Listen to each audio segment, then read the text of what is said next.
Ну вот, я в ефірі, да? Да. Доброго дня, шановні слухачі і глядачі. З вами знову я, Світлана Кошик, і мій канал Світанок. Будь ласка, поставте мені плюсики, якщо ви мене бачите, тому що я не бачу, що я вже онлайн. Сьогодні в нас 5 липня 26 року. І з вами ми сьогодні розглядаємо дуже важливий документ. Так, пока до сих пор не вижу, что мне что-то пишут. Есть плюсик, все, спасибо. Итак, что у нас сегодня есть? У нас есть сегодня такой интересный документ, который называется «Политика Украины как страны» и нота, соответственно, от Министерства миграции.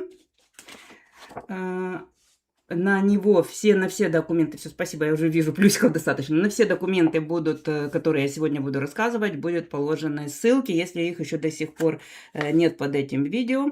И, соответственно, вы в записи все это тоже можете посмотреть. И, пожалуйста, рассказывайте своим знакомым об этом эфире, потому что все, наверное, многие подумали, что это касается только исключительно людей, тех, которые идут по беженской процедуре. На самом деле это касается вообще всех. Поэтому давайте подумаем, что это за документ, почему он имеет такое важное значение для нас. Да, кстати, меня слышно хотя бы нормально. А то я посмотрела, что у меня микрофон очень далеко от меня стоит. Сейчас поближе подвину. Вот. Это один из документов, который нам показывает, что истории с украинскими беженцами все-таки придет конец. Рано или поздно, да, то есть он закончится. Если раньше было совершенно непонятно, типа вот мы тут людей посадили и все, и дальше разберемся. Вот сейчас мы видим, что начинает реальная выстраиваться политика о том, что будет дальше. И этот документ один из. Если предыдущий документ мы с вами смотрели, он тоже был из этой серии, он был достаточно позитивный, во всяком случае, я вам там показала позитивные сигналы. Этот документ намного менее позитивный, но тем не менее это тоже наша реальность, без которой мы никуда не можем деться.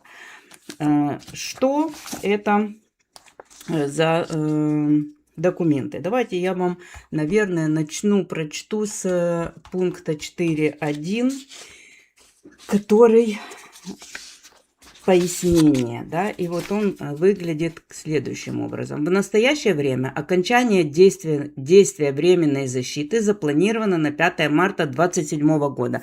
Мы помним, еще не принято решение про продление до 2028 года, поэтому может быть март 25, может быть март 28. Но, в смысле, может быть март 27, может быть 28. От этого смысл дальнейший не меняется никак, просто все на год сдвигается. Согласно текущему плану, к тому времени, то есть к окончанию к этому, украинским перемещенным лицам будет предложено, если они еще не получили обычные разрешения на проживание, то есть если к тому времени не перешли ни на что, отозвать свое заявление о предоставлении убежища, чтобы иметь право на получение переходного документа, то есть тот самый транзитный ВНЖ на 3 года, о котором мы с вами все время говорим, да, и рассматривают, многие рассматривают его как единственный возможный вариант, но на самом деле он же не единственный, да, и смысл какой в этом 3-летнем ВНЖ в том, что он временный транзитный документ, то есть транзит – это переходная зона. С этой переходной зоны человек должен будет перейти либо на один из обычных каких-либо ВНЖ, и мы знаем, что там мы ожидаем с вами упрощенные варианты перехода, но упрощенные – это не значит, что простые, это не значит, что автоматически, это не значит, что все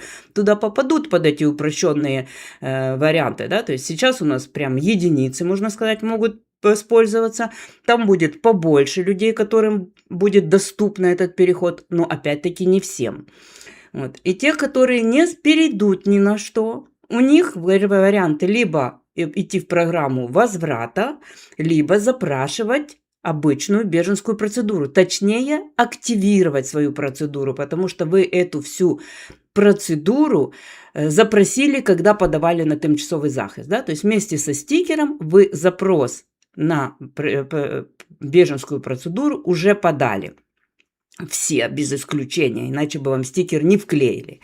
Но само включение тимчасового захисту тормозит рассмотрение вашего беженского заявления. То есть оно остановлено на время действия тимчасовой защиты. И после окончания тимчасовой защиты вы можете его активировать. Кроме того, есть люди, которые не попали под тимчасовую защиту по тем или иным причинам, и у них тоже был путь запросить обычную беженскую процедуру. И таких, как мы знаем, сейчас 1010 зарегистрированных людей, и еще, видимо, многие собираются, которые получают отказы, и сейчас мы знаем, получают отказы. Кроме того, мы слышали с вами, что еще одна категория у нас добавится скоро, это люди, которые, если продлится, ЕС продлит тимчасовий захист на 1 год, но с ограничениями, да, для лиц мужского пола призывного возраста, точнее не так, там не для мужского и не для призывного, сделают дополнительную обязательный документ, что типа военкомат украинский не возражает против выезда. Будем считать так же самое, да, то есть то же самое по-другому обозвано. Там может быть и женщины военнообязанные туда попасть. Вот. В общем, если это будет введено, тогда эти люди, они же не перестанут бежать, они все равно будут пересекать границы какими-то образами. И эти люди тоже тогда пойдут под временную, под беженскую обычную процедуру, потому что они не попадают под условия временной защиты. Да? А мы знаем, что человек, который вступил на территорию Евросоюза, имеет право запросить беженскую процедуру в любое время. И вот когда у вас возникнет этот момент перехода на транзитный документ, да, вам к этому времени нужно определиться, какой ваш дальнейший будет путь. Да? То есть не думайте, что я сейчас, ой, ладно, 3 года, я потом что-нибудь придумаю, что-то решу, да, как-то само рассосется. Нет, я очень вас призываю начать думать об этом уже сейчас. Готовы ли вы здесь действительно проживать полностью самостоятельно, на полностью самообеспечении? Да, включаются какие-то льготы от государства, но тем не менее это все равно самообеспечение. После этого транзитного. Если вы готовы, если вы можете, если вы посчитали, что вам это действительно подходит, идите на временный этот транзитный и потом переходите, соответственно, дальше на это самостоятельное проживание. Либо, если вы точно знаете, что вы собираетесь возвращаться, да, тоже идите на этот временный, этот переходный транзитный документ и подключайтесь к какой-то программе возврата, которой еще пока нет, они разрабатываются, но они тоже будут разработаны, и мы видим сейчас активно взялись уже за это все, значит, они будут точно сделаны. И это значит, что тогда вы будете просто ждать, когда появится возможность возврата. Да, и сколько там это будет длиться. Ну, судя по этим документам, видимо, если у нас до 28 года продлят плюс 3 года, это 31 год где-то, наверное, к этому времени собираются со всеми разобраться. Может, не успеют, может, еще продлят. То есть несколько лет это еще будет точно длиться. Это не будет завтра, послезавтра. Вот, но понятно, что процесс запущен, и он все равно будет доведен до конца. Вот. Те же люди, кто понимает, что у них то есть они, с одной стороны, под тимчасовый захист не попадают, да, и с другой стороны, они там самообеспечить, например, себя не могут. Многие же пытаются перейти на беженскую процедуру, потому что думают, что это экономически более выгодно. Да? Вот нам же социальное жилье дадут, нам сразу там, не знаю, пособие дадут, ну и все вот эти все истории, которые рассказывают про счастливых сирийцев, которых тут засыпали с ног до головы счастьем.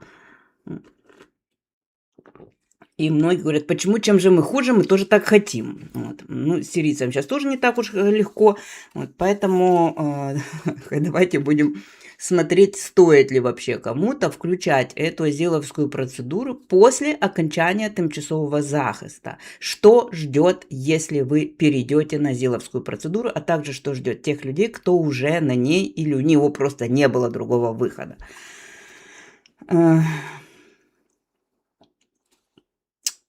Вернусь сюда, к этому документу. Итак, согласно текущему плану, к тому времени, то есть к окончанию временной защиты. Украинским перемещенным лицам будет предложено, если они еще не получили обычное разрешение на проживание, отозвать свое заявление о предоставлении убежища, чтобы иметь право на получение переходного документа. И важно наличие устоявшейся национальной политики предоставления убежища. То есть вот это и есть национальная политика, которая сейчас разрабатывается, на основании которой ИНД смогла бы принимать взвешенные и однозначные решения. А украинцы также могли бы лучше оценивать шансы на успех своего заявления о предоставлении убежища и учитывать это при выборе переходного документа. Да? То есть будьте осознанно, делайте свой выбор осознанно, что вам, куда вам идти. И как следует из остальной части этого меморандума, тот факт, что человек ранее имел право на временную защиту, не означает автоматически, что он также имеет право на получение разрешения на убежище. Да? То есть, несмотря на то, что вы запросили, сделали запрос на азил, и вам дали тимчасовий захист, это абсолютно не значит, что вам дадут потом азил, если вы перейдете, если вы эту процедуру включите. И здесь это очень четко разграничивает, у кого вообще такие шансы есть. Здесь есть много, опять-таки, интересных приложенных документов. Один из них – это обозрение ситуации в Украине.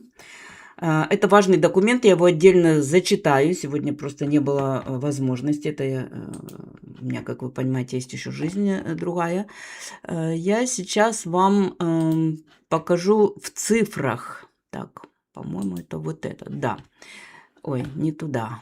Как мне обратно сюда вернуться? Вот сюда. Да.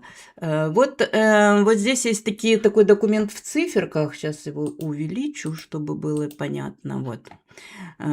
Смотрите, если раньше, когда включали тимчасовый захист, у нас был, как решения принимались во многом эмоционально, да, под воздействием вот этого шока, под воздействием этих всех ужасных картинок из интернета, из телевизора и так далее.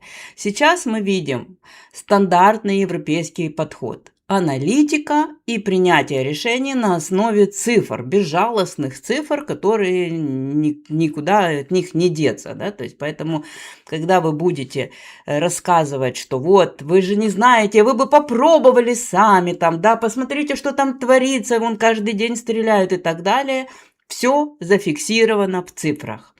Вот есть такая табличка по областям. Тут еще есть там две еще таблички, я вам ниже потом их покажу. Ссылку на этот документ я тоже положу обязательно. Тут перевод вам не нужен, тут и так все понятно. То есть вот это все есть области наши и отдельно город Киев. Вот City of Киев это город Киев, а просто где Киев написано, это Киевская область. Да, что мы здесь видим? Это данные по всему Евросоюзу, не по Нидерландам, европейские данные. То есть общее количество людей, убежавших из этой области. Да? Дальше количество, не убежавших, живших в этой области, проживавших в этой области.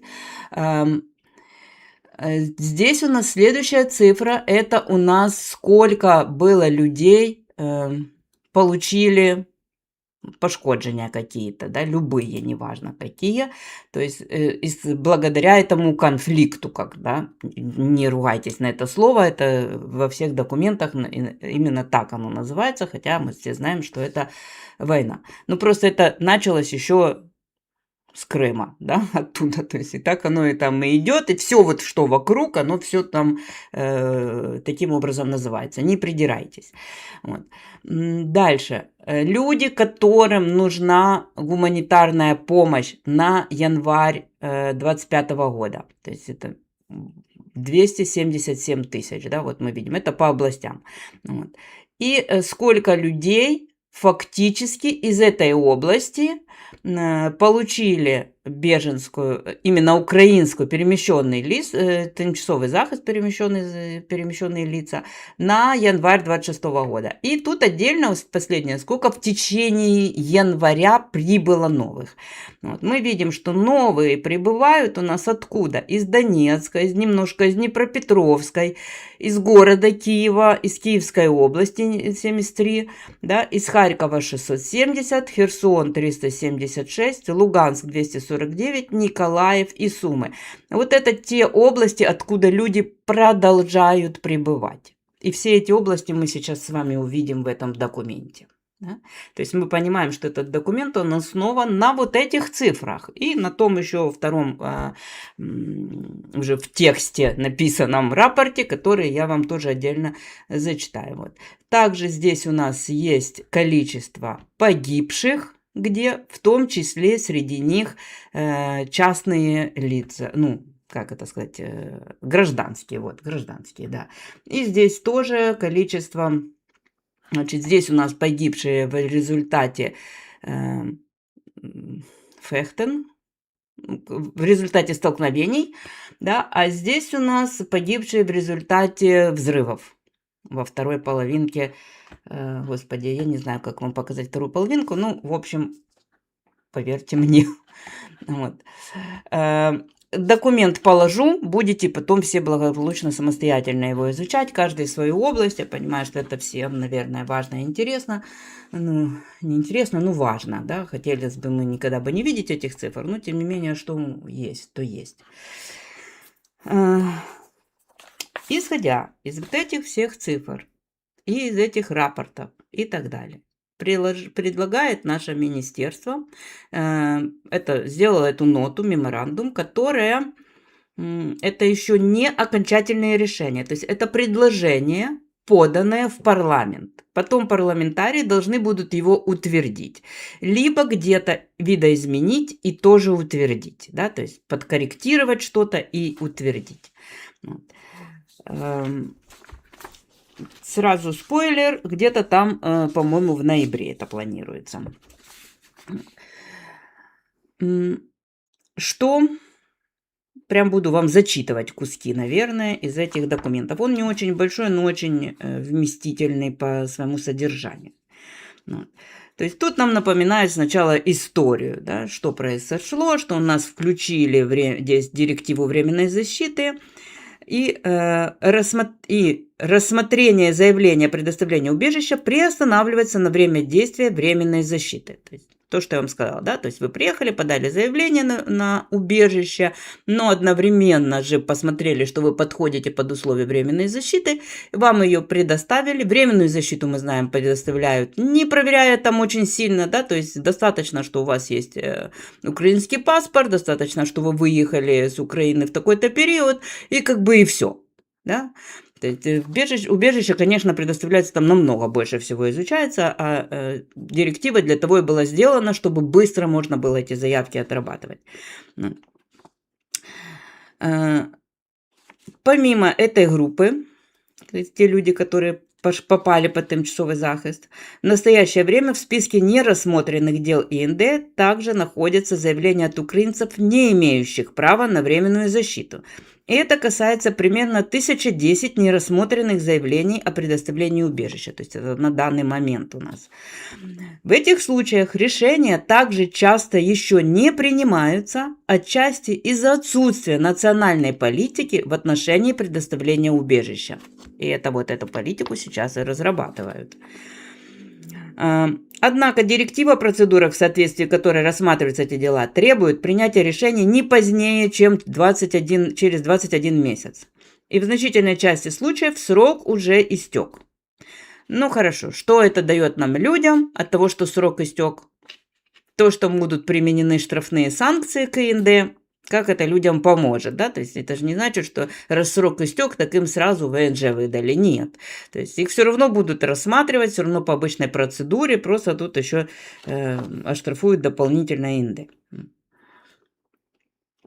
В общем, по этой причине я это в смысле министр, а не я, разработал национальную политику в отношении Украины. И это было сделано на основе обзора да, который мы сейчас с вами смотрели, циферки, и там еще вторая часть текстовая, составленного на основе различных открытых источников, которые также прилагаются к этому письму. Ссылки в описании.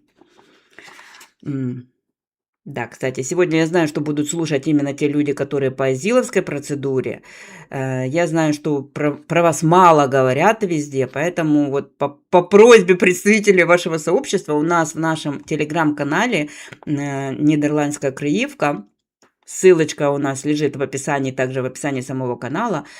Пожалуйста, заходите, мы там создали отдельный топик специально для людей, кто по беженской процедуре, где вы можете обмениваться и своими историями, оказывать друг другу поддержку и так далее, потому что мы понимаем, что зачастую все обсуждения, они идут по людям по обычной директиве, а эта группа людей, она как бы выпадает из внимания, тем не менее, это большое количество людей, скорее всего, их станет только больше, поэтому, да, присоединяйтесь, будем вами заниматься тоже.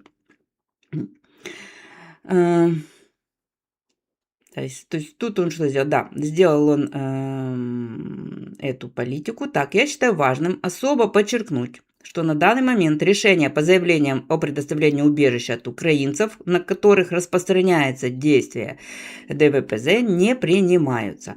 Официальный доклад по Украине ожидается в 4-м квартале этого года. В 4-м квартале этого года. На основании его будет пересмотрена политика страны.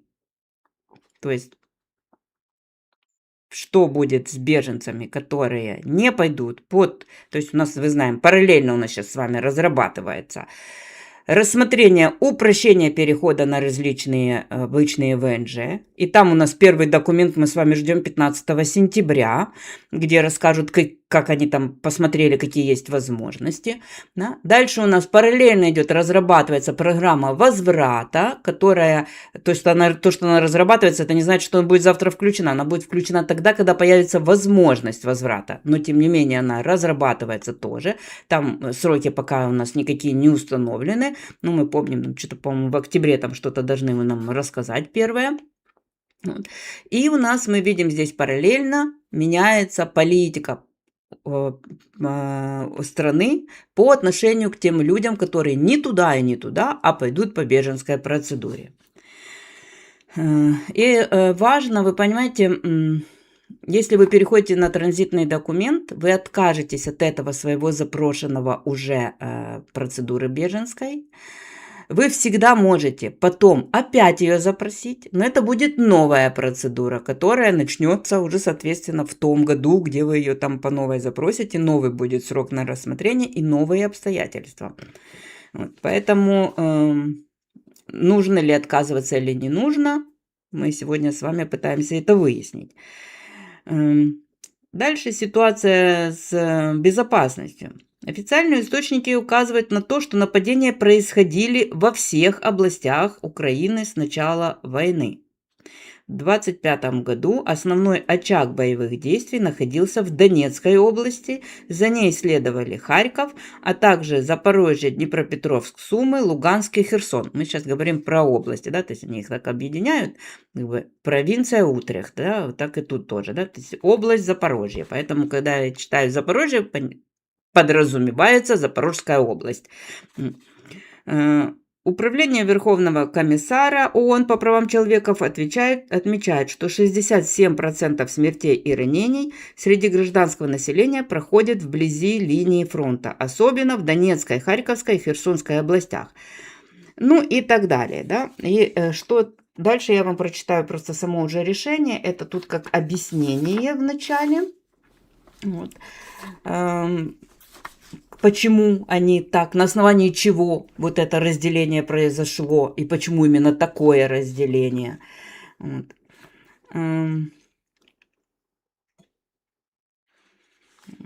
Так, это я вам потом дальше опять прочитаю. Сейчас вернусь вот к этому самому главному нашему документу, к этой ноте. Значит, что у нас здесь? Предысторию я вам примерно прочитала. Просто я смотрю, что уже полчаса я вам рассказываю. Еще ничего ценного не сказала. Так, подождите, у меня кошка тут на клавиатуру легла. Сейчас я ее заберу. Так, две. Одна там спит, другая тут на столе прямо у меня спит.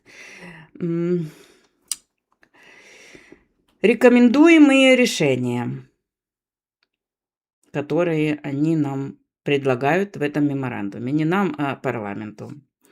Тут их 5 основных решений. Прошу вашего согласия на проведение государственной политики в отношении Украины в следующем порядке. То есть у нас есть в законодательстве о беженцах, да, там у нас есть директива о квалификации. Вот, и там статья 5С, 5С, ну, неважно, позволяет разделить какую-то местность на зоны риска. И вот они на основании этой возможности разделения предлагают такое разделение. 3 уровня риска.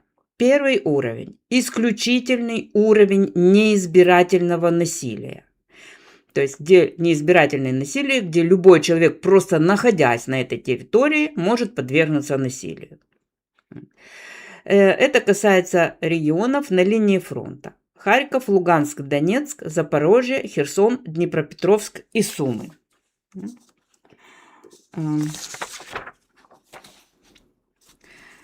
Тут есть много цифр, почему это конкретно и так далее. Но так как они пишут, что военные действия не стоят на месте, там туда-сюда двигаются, они предлагают все области целиком включить в эту зону. То есть не делить там где-то до такого там города или деревни, а вот именно все области целиком. Харьков, Луганск, Донецк, Запорожье, Херсон, Днепропетровск и Сумы. Заметьте, из всего вообще этого истории, Крым тут вообще не участвует у нас в процессе. То есть, он говорит, за исключением Крыма и Севастополя, то есть его сразу выключили.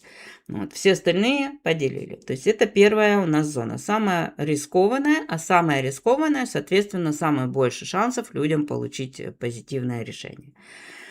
Вторая градация – относительно более высокий уровень случайного насилия. И это касается областей Николаев, Чернигов, где индивидуальная ситуация и личные обстоятельства могут привести к принятию реального риска причинения серьезного вреда. Да? Третий уровень, то есть там 2 области у нас включились во второй. И третий уровень – это у нас все остальные, за исключением Крыма, где индивидуальная ситуация и личные обстоятельства могут привести к принятию реального риска серьезного вреда, но который вряд ли произойдет из-за относительного низкого уровня неизбирательного насилия. То есть, с одной стороны, вы можете там попасть, но, в принципе, общий уровень не настолько высок, поэтому шансы как бы тоже не очень велики.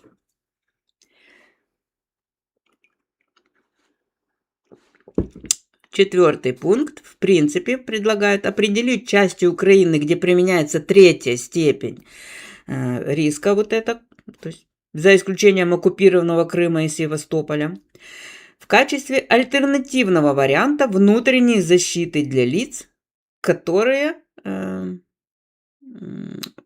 общем, в которых, возможно, у них есть риски, соответственно, в пункте 1 и 2. Отдельно расскажу про это.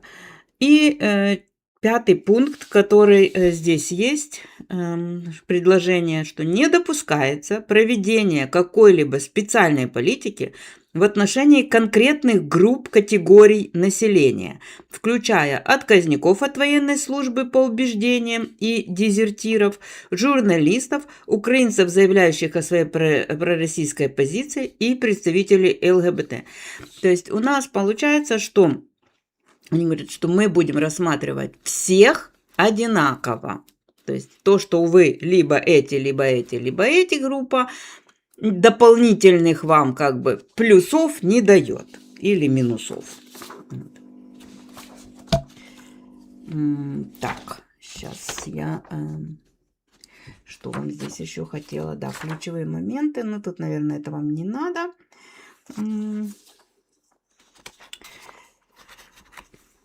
Сейчас вы там уже, смотрю, мне вы все пишете, да. Да, про каждую из этих групп тут есть основание и объяснение, что это такое, да, то есть как они тут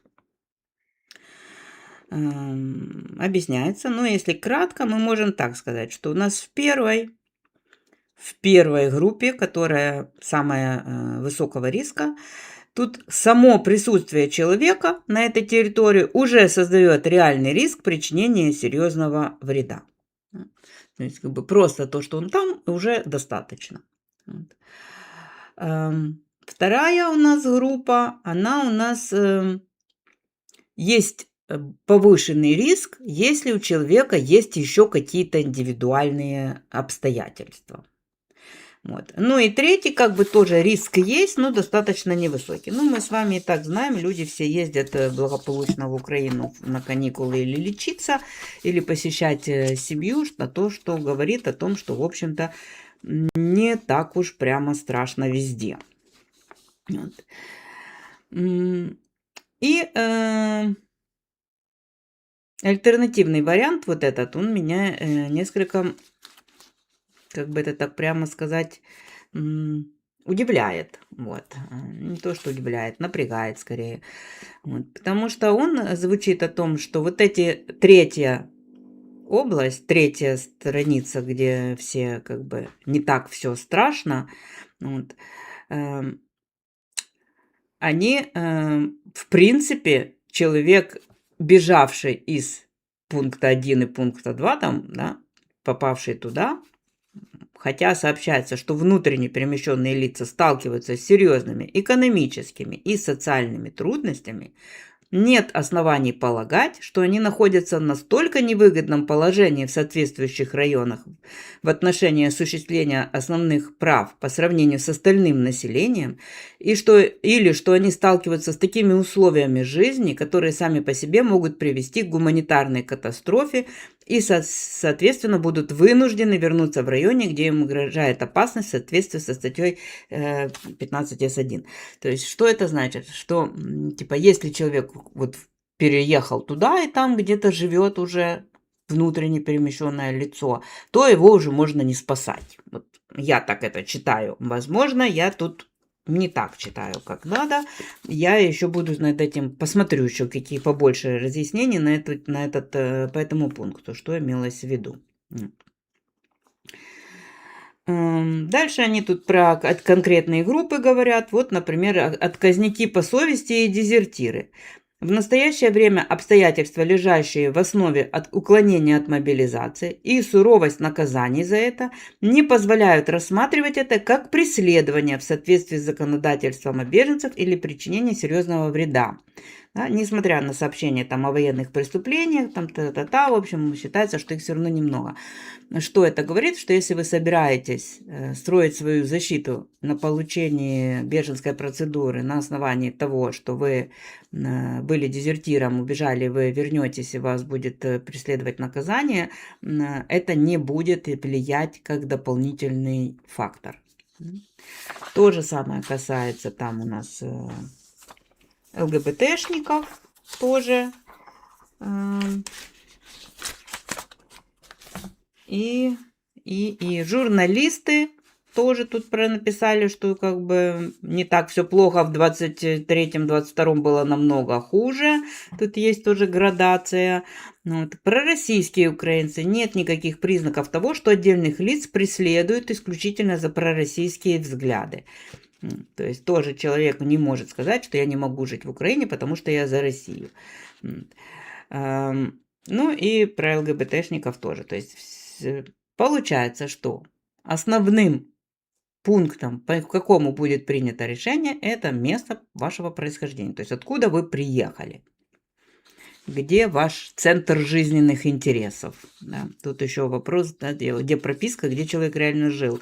Но с этим как раз наша миграционная служба очень хорошо умеет все это разыскивать. То есть вы доказываете, что я жил там-то, но вас проверят, действительно ли вы там жили. Там целая у них отработанная годами история. Потому что вот эта вот история, я прибежала оттуда или оттуда, да, то есть этим очень многие пользуются, разные люди. Вот. Что еще важно, да, то есть здесь я бы хотела обратить внимание ваше, мне часто пишут, вот у нас там на локации сидят такие там ждуны пророссийские, еще что-то. Вот надо сказать, чтобы их выгнали, потому что они не заслуживают этой беженской процедуры или не заслуживают быть под тимчасовым захистом. Ну, как мы видим, никакого к ним ни плохого, ни хорошего отношения отдельного не будет. И нужно это принять. Всегда, когда идет война, всегда есть беженцы с двух сторон. И почти всегда они живут в одних и тех же местах, потому что они в одно и то же время бегут. Да, такое было с грузинской войной, такое было с югославской войной, такое было, когда было армяне с азербайджанцами сюда бежали в одно и то же время. Да, я как раз вот училась, когда в школе в языковой у меня были беженцы оттуда и оттуда, они там друг друга терпеть не могли, но тем не менее такая ситуация была, и с этим придется смириться. Мы никуда от этого не денемся. Человек имеет право на свободу воли. То есть каждый выбирает сам, за кого он, и за это его преследовать нельзя. Как раз если вас преследуют за это, да, то есть вы можете попасть вот сюда, под эту гуманитарную историю. И тут нам напоминают, какие у нас есть оценки при определении, когда грозит человеку, когда он имеет право попросить именно убежища по международной конвенции. Да? Что существует вероятность того, что заявитель подвергается преследованиям по признакам расы, религии, национальности или этнической принадлежности или принадлежности к определенной социальной группе. Либо существует реальный риск смертной казни или пыток, бесчеловечного и уничтожающего достоинства обращения или наказания, которое несет серьезную угрозу жизни со стороны неизбирательного насилия в вооруженном конфликте. То есть у нас сейчас две вот таких есть оценки. Да? Ну и дальше тут рассказывает о том, что возврат добровольный работает, и он там чуть-чуть, немного на самом деле людей, всего 500 людей, которые с Нидерландов добровольно уехали, которым вот помогла эта служба нашего возвращения. Из этих 500 людей 220 людей уехали в Украину и 280 в Польшу. Вот. Дальше их там никто уже не отслеживал. Дальше еще что, наверное, стоит до того, как я буду на ваши вопросы отвечать, прочитать вот эту часть. В результате многочисленных конфиденциальных запросов, проведенных, ну, в общем, неважно, в рамках ЕУА, что 5 других государств-членов ЕС классифицируют полностью или частично те же области, что и Нидерланды, как исключительную ситуацию в соответствии с этой же статьей 15 Это международная у нас защита. Также стало очевидно, что 3 государства-члены классифицируют всю Украину как исключительную ситуацию. Какие государства? Не знаем. Что касается альтернативных мер защиты в стране, 7 из запрошенных государств-членов ЕС применяют такие меры полностью или частично для тех же областей, то есть относительно безопасные, да, посчитали. И кроме того, стало очевидно, что практически все члены государства-члены ЕС в целом не применяют никакой специальной политики по отношению к групп и переводят индивидуальную оценку. То есть, что это значит? Это значит, что никаких массовых решений, потому что мы такие или потому что мы сякие, не будет. Да? То есть, все, что мы можем сказать, что больше шансов будет у тех людей, которые вот приехали из этих областей, которые в пункте 1 у нас включены. Вот. Потому что там неизбирательное насилие и так далее, и действительно людям грозит опасность при возвращении. Вторые две там области во втором пункте, там будут рассматриваться плюс какая-то индивидуальная история. Все остальные практически будут получать отказ, потому что там нужно доказать индивидуальную проблему, да, то есть, что конкретно вас преследуют, конкретно вам, причем не просто преследуют, там, не знаю, вас увольняют с работы, а потому что вот вам грозит угроза жизни и здоровью, серьезная причем, да, то есть это адвокаты будут этим заниматься. Все люди, которые идут по беженской процедуре, они получают бесплатного адвоката от страны. Не ждите, что эти адвокаты будут очень сильно копать. Вы должны понимать, что эти адвокаты, которые занимаются беженством, да, и я туда не вхожу, я сразу говорю, то есть я не занимаюсь, я не адвокат, да, то есть я миграционный юрист, причем регулир, то есть обычный. Азиловские адвокаты, они отдельные, там только адвокаты, там нету просто юристов, потому что там люди, которым не платят сами эти беженцы, а платит им государство. И государство платит установленную сумму, то есть конкретное там количество часов на каждую процедуру. Так же, как, например, хаусарт, с которым вы приходите, домашний врач, у него тоже он получает определенную ставку за каждый час и не может на вас больше времени определить, чем на него положено в норме. И здесь то же самое, то есть ваши заявки будут эти адвокаты обрабатывать в зависимости, конечно, еще, то есть и от личности тоже может зависеть. Вы можете попросить смену адвоката, но должны понимать, что все равно количество часов от этого не увеличится. Вот. Поэтому не ждите, что они очень много за вас сделают, что они там будут что-то копать и так далее. Копайте сами, кто хочет пойти по этой процедуре, как можно больше доказательств собирайте самостоятельно. И потом еще следите, что эти доказательства, которые вы им дали, что они реально их подключили к делу, потому что они могут просто их забыть, не обработать, не посмотреть ваши мейлы или еще что-то, особенно если это в последний момент где-то вы прислали перед заседанием. Это все советы, которые я могу дать на данный момент. Давайте почитаем ваши вопросы. Так, что у нас есть? Так, ну тут про цинизм мы говорим, да, ну, смешно, цинизм, я вам только что сказала, да. Поймите, политики никогда не принимают решения под наплывом эмоций. Это невозможно сделать в управлении страной. Да? Это можно сделать какую-то акцию, да, небольшую. Но, в принципе, основные какие-то решения всегда принимаются на основе исследований, аналитики, и потом вот какие-то рапорты выходят. Почему я вас все время кормлю этими рапортами? Потому что так работает система.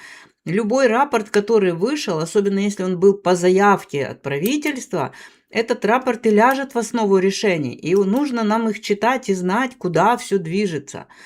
Поэтому и сейчас мы видим, что это предложение, оно не просто так себе, потому что министр там такой-то. Это у нас предыдущая министр Фабер там из головы откуда-то придумывала что-то, да, то есть она там сказала, вот, а я там была, вот там, а там-то вот так делают, да, потом ей сказали, а где, а ну-ка покажите, да, то есть, ну это просто нонсенс, то есть так нормальные министры так себя не ведут. То есть нормальные министры пользуются вот реальной статистикой. И вот мы эту статистику реальную видим. Вот она в цифрах, ничего с ней не сделать.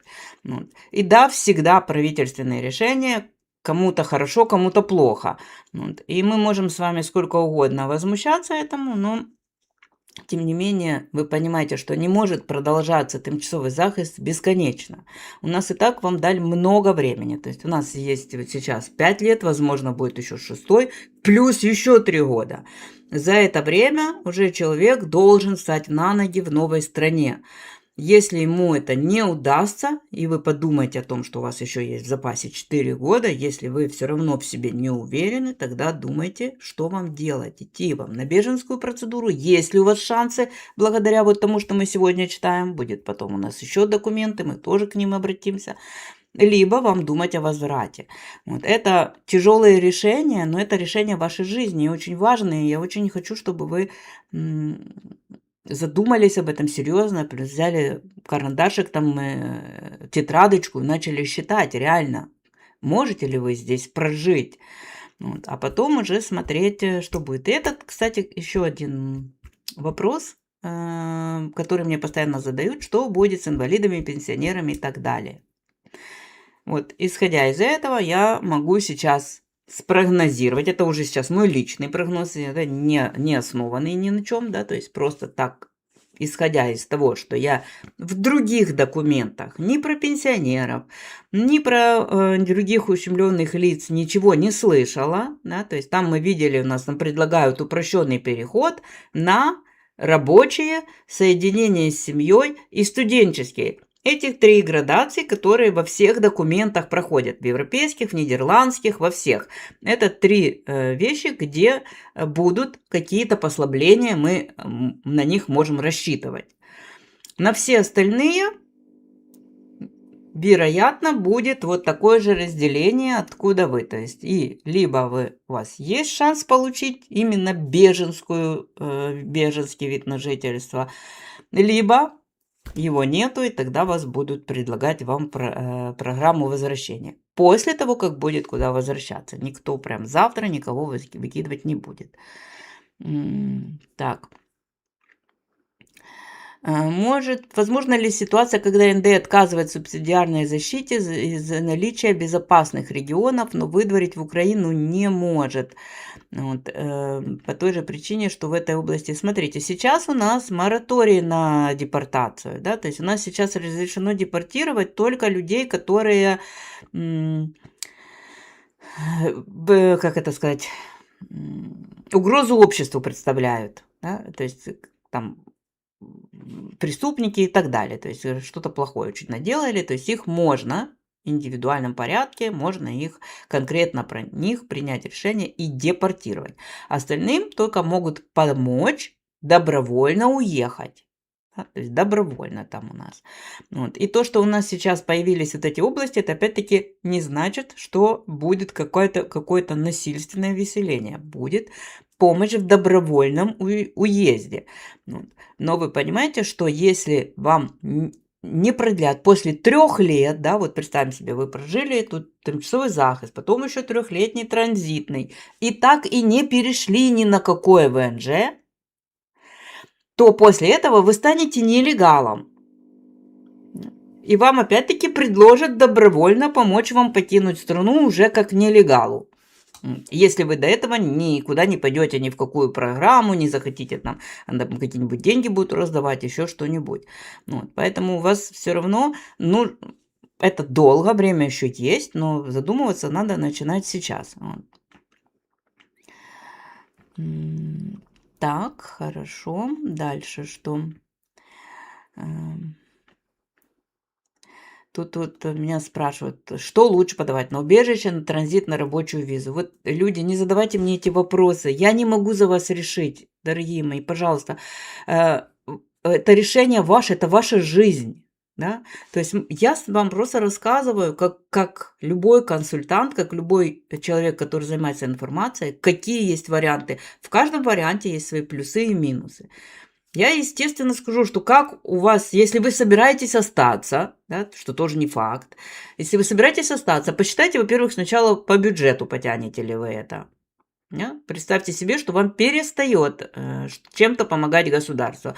Нет у вас ни бесплатного жилья, относительно бесплатного, хорошо, вы платите за это жилье, но вам придется самостоятельно заботиться о своем жилье, самостоятельно платить медицинскую страховку, ну и так далее. Да? То есть все вот эти льготы, связанные с тимчасовым захистом, они будут сняты.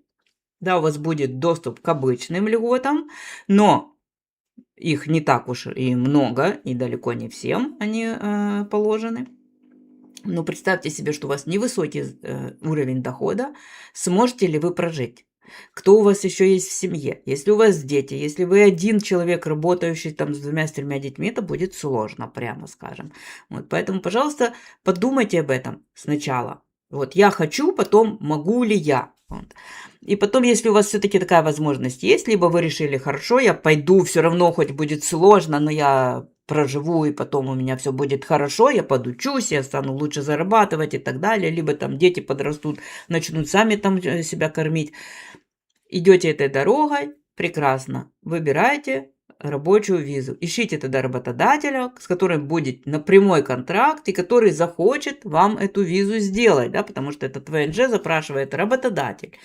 И никакое Зенбюро вам точно ее запрашивать не будет. Вот, поэтому тут выбор все равно за вами. Как будет выглядеть переход на рабочую визу для ЗЗП? ЗЗП это другая виза, это не рабочая, это Зелстандихе. Мы ждем с вами, вот они посмотрят 15 сентября, какой там они нам рапорт выдадут, изучение возможностей. Вот там после него можно будет нам прогнозировать. Вот я предполагаю, что там должно быть, но пока не буду это заявлять, потому что, как я только что скажу, мне сразу начинают, мне там люди пишут, все, давайте оформляйте мне этот ВНЖ. Ну, нет его еще, ребята, невозможно. Ну, точнее, есть сейчас, бесполезно его оформлять. Так, ребенку 17, через год будет взрослым. Он будет на общих основаниях подавать на визы или пойдет вместе с родителями? Хороший вопрос. Смотрите, на временный, вот этот, на транзитный, да, там у нас переход простой. Вы отказываетесь от своего беженского этого самого, вы не составляете угрозы обществу, то есть нет у вас там судимости или каких-то там дел незакрытых, и вы находились под тимчасовым захистом. Все, это вот все пункты, которые нужны для того, чтобы вы могли перейти на транзитный ВНЖ. А дальше, что у нас там будет? Можно ли будет ребенка 18-летнего перевестись? Нет, наверное, на студенческую ему надо будет переходить. Я не думаю, что у него будет какой-то гуманитарный вариант, как к родителям, как ребенок родителей. Я думаю, что, наверное, ему нужно будет самостоятельную запрашивать. То есть либо студенческая, либо рабочая. Так, скажите, пожалуйста, правда, если вступать до універа по цене, как нідерландці з 27-го года, то тимчасовий захист має бути не перериватися? Чи є якась інформація з цього приводу? Нет, вы понимаете, стоимость обучения – это не тот факт, который влияет на ВНЖ. Да? То есть это не связанные между собой вещи. То есть стоимость обучения вам определяет университет, ну или другое учебное заведение. И он, соответственно, смотрит, вы соответствуете этому пониженному цене или нет, то есть ваши условия. Но не наоборот, не то, что у вас там вы по низкой, поэтому у вас там ВНЖ как-то поменялся. Нет.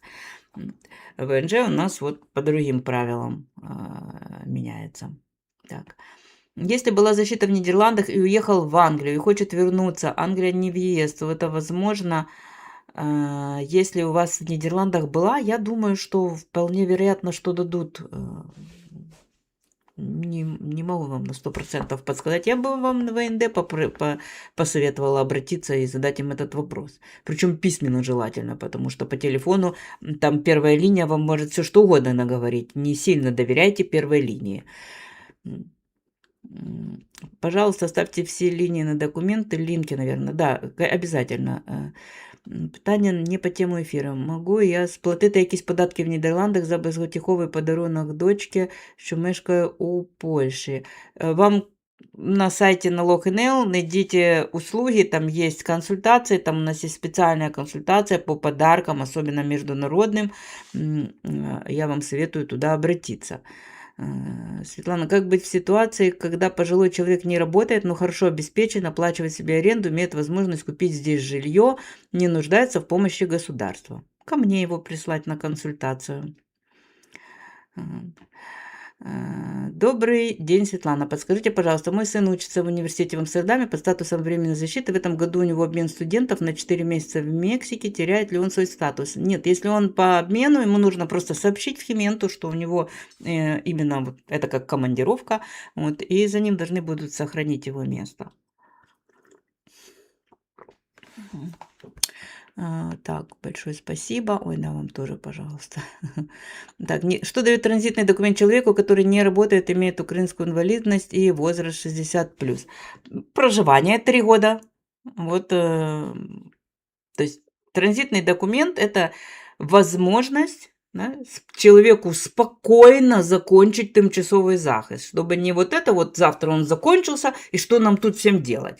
Вот. А вот у нас тимчасовый захист у нас закончился, у вас еще есть спокойное время для того, чтобы понять, что вы будете делать. Либо туда вам, либо туда. Вот. То есть это вполне хороший вариант, но надо понимать, что это временно. Поэтому он интранзитный называется, переходный. Вот. Да, московитов ставят на одном уровне. Ну, так всегда, да. Любая война всегда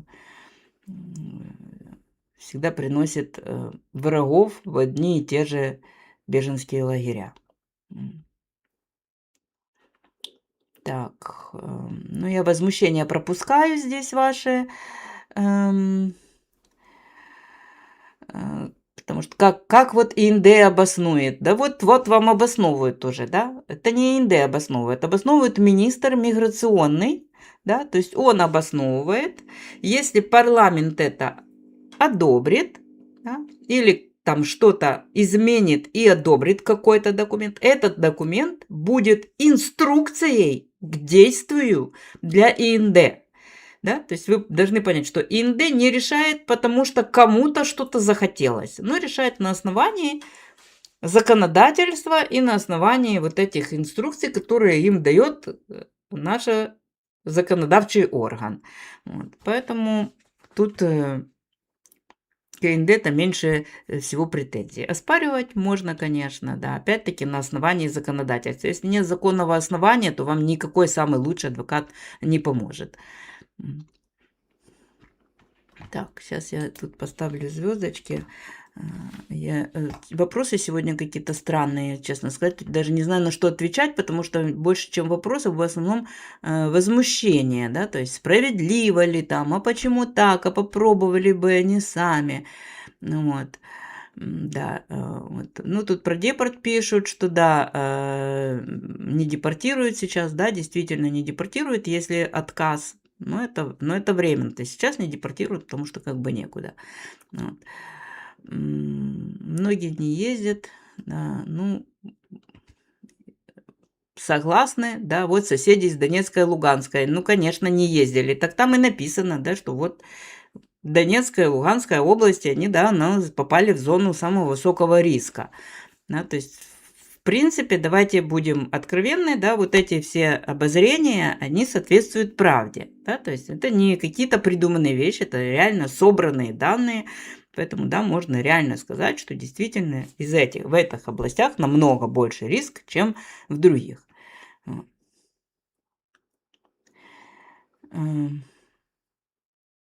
Так.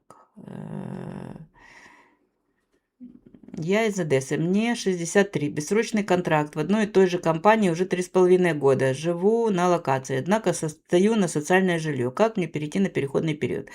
Вот, Юрий, у вас, как только у нас откроется этот переходный период, сейчас его еще нет, да, то есть его еще должны доделать они сейчас этим заняты, вот, но они сказали, что будут разосланы письма приглашения из ИНД, автоматические письма, то есть все люди, кто под тимчасовым захистом, будет прислано это предложение перейти на этот транзитный документ и условия, соответственно, отказаться от своей беженской процедуры. И вот, пожалуйста.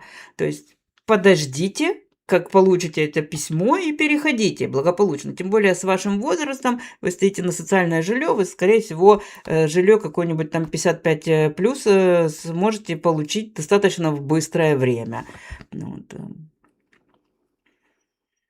А потом, да, разговаривайте со своим работодателем, чтобы он вам рабочую сделал, и прекрасненько останетесь. Вот.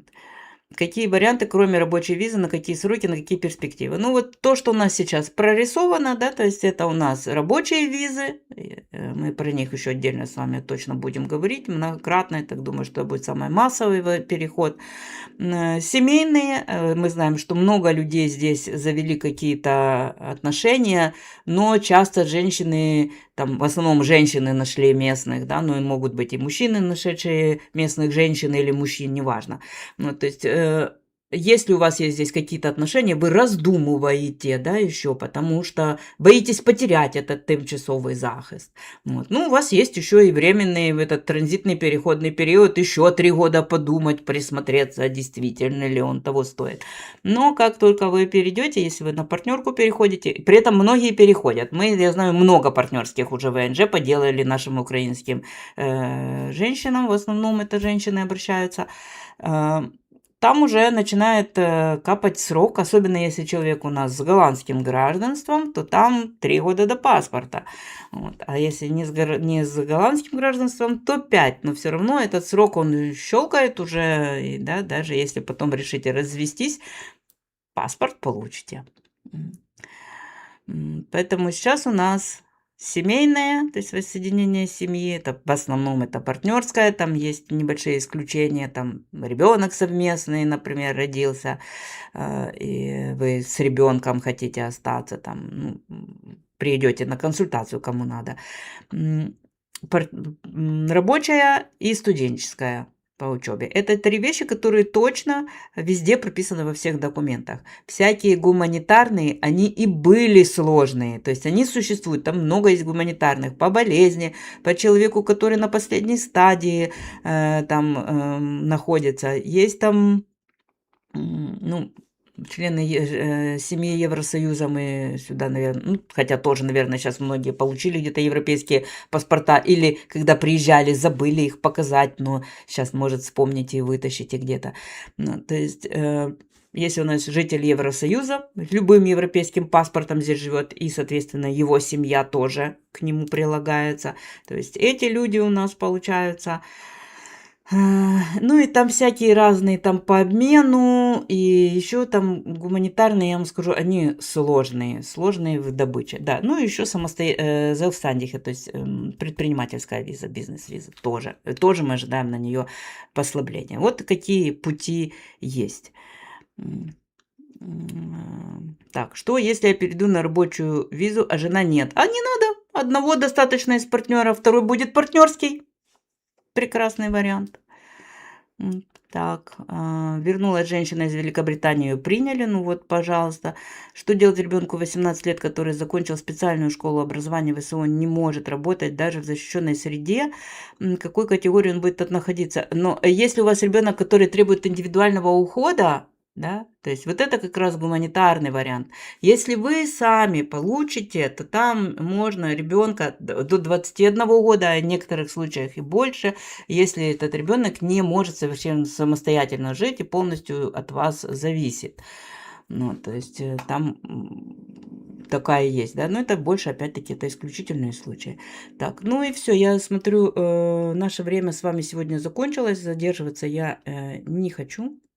Да, один человек достаточно, подтверждаю.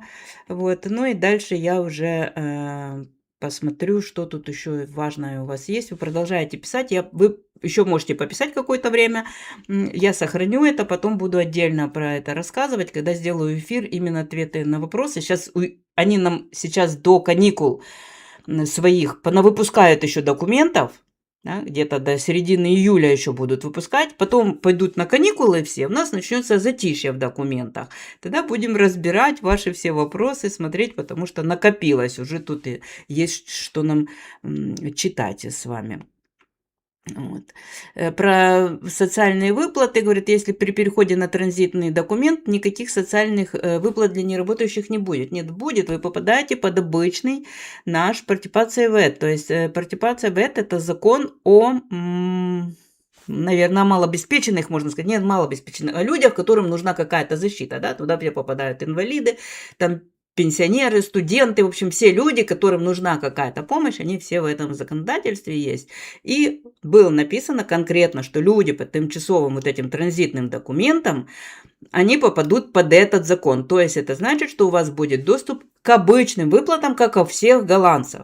То есть те же самые пособия, те же самые субсидии и так далее. То есть все это будет обыкновенно. Но я вам скажу, что транзитный документ, он на самом деле хороший. Он и есть транзитный. Он поможет людям действительно перейти на самообеспечение и попробовать на собственной шкуре, насколько это хорошо или плохо ему, да, то есть кому-то зайдет, а кому-то вообще не зайдет. Вот. И тогда сможете принять более взвешенное решение. Вот. Тут еще последний вопрос, отвечаю на сегодня. Если откажусь от временной защиты и пойду на транзитного документа, откажусь, пойду на обычный АЗИЛ, смогу ли остаться на локации Тхименты? Хороший вопрос. Вот это последнее решение, которое с 1 июля этого года вступило, да, мы помним, там было о том, что,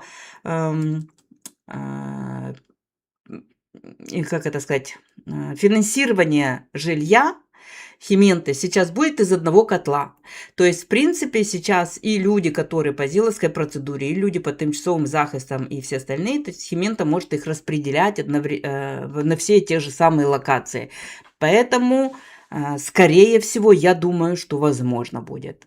Благодаря вот этому новому. Как быстро они это внесут, ну, пока непонятно, но так еще и транзитный документ у нас еще пока не зашел. Да? Вот. Если у меня документы украли, есть документ на ИНД новый не выдает, я ношу с собой письмо, неважно, есть у вас документы или нет. Главное, что вы в системе. ИНД ваш документ вряд ли будет смотреть. Она смотрит в своей системе, если вы у нее там числитесь под тимчасовым захистом, ну и прекрасно. Вот. А то, что вы утеряли, надо было в полицию написать.